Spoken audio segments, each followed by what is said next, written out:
1. Alors il y a l'aspect sécuritaire et l'aspect sportif bien sûr pour les Parisiens. Ce qui est en jeu, c'est une deuxième Coupe d'Europe consécutive. En cas de victoire, le PSG entrerait vraiment dans la cour des grands avec des clubs mythiques, l'AC Milan, le Real Madrid. En vérité, depuis l'arrivée de Luis Enrique, l'équipe a changé de dimension. Sa méthode porte clairement ses fruits, Cyril de la Morinerie. Oui, Luis Enrique a une obsession, faire progresser ses joueurs.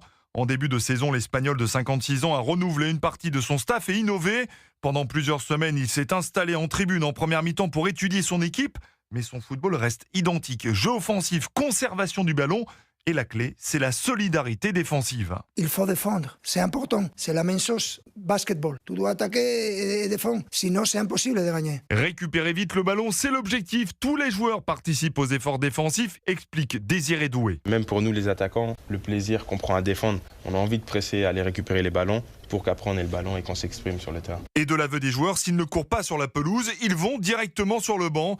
Car Luis Enrique est intransigeant, mais le technicien parisien a su tisser des liens de confiance avec eux, assure le consultant d'Europe 1, Alain Giresse. Il a créé une unité, un collectif avec des joueurs qui ont du talent, qui doivent être irréprochables. Il y a une belle osmose entre l'entraîneur et puis ses joueurs. Avec cette méthode déjà éprouvée au Barça, Luis Enrique espère décrocher sa 3e Ligue des Champions demain soir.